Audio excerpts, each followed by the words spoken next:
జై శ్రీమన్నారాయణ. శ్రీమన్నారాయణీయం 20వ దశకం ఋషభుని చరిత్ర చెబుతూ ఉన్నారు. మను యొక్క సంతానంలో ఉత్తానుపాదుడు, ప్రియవ్రతుడు అని ఇద్దరు పుత్రులు అనుకున్నాం. ఉత్తానుపాదుని యొక్క కుమారుడు ధ్రువుడు. ధ్రువ వంశము, ధ్రువ చరిత్ర అంతా కూడా గత దశకంలో చదువుకున్నాం. ఇప్పుడు ఇక్కడ ఇంకొక కుమారుడైనటువంటి ప్రియవ్రతుని యొక్క వంశం అన్నమాట ఈ దశకాల నుంచి ప్రారంభం అవుతుంది. ప్రియవ్రతుని యొక్క కుమారుడు అగ్నిద్రుడు.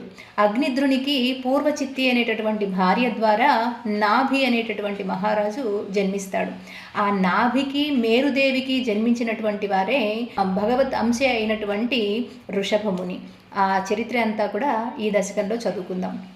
ప్రియవ్రతస్య ప్రియపుత్రభూ అగ్నిత్ర రాజా దుదితో హి నాభిః త్వాం దృష్టవానిష్టదమిష్ట మధ్యే తవైవ తుష్యైః కృతయజ్ఞకర్మా.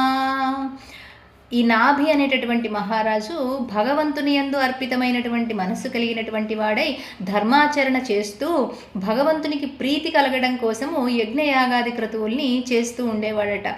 దానికి సంతోషించినటువంటి పరమాత్మ యజ్ఞం మధ్యలోనే యజ్ఞపురుషుడిగా ఆవిర్భవించి వరాల్ని ఇవ్వటానికి సిద్ధమయ్యాడట సాక్షాత్తు భగవంతుడు. ప్రియవ్రతస్య ప్రియపుత్రభూ, ప్రియవ్రతుని యొక్క పుత్రుడైనటువంటి అగ్నిద్ర రాజా, అగ్నిద్రుడికి కలిగినటువంటి సంతానము ఉదితో హి నాభి, నాభి అని పేరు అన్నమాట ఆయనకి. ఆయన త్వాం దృష్టవానిష్ట దమిష్ట మధ్యే, ఇష్టి అంటే యాగం అనమాట, యజ్ఞము. ఆయన చేసేటటువంటి యజ్ఞయాగాది క్రతువులన్నీ కూడా భగవంతునికి ప్రీతి కలగాలి అని చేసేవాడట. తవైవ తుష్యై, దానికి సంతోషించినటువంటి భగవంతుడు కృతయజ్ఞ కర్మా, ఆయన చేసేటటువంటి యజ్ఞం మధ్యలోనే వరం ఇవ్వటానికి యజ్ఞపురుషుడిగా ఆవిర్భవించాడట భగవంతుడు.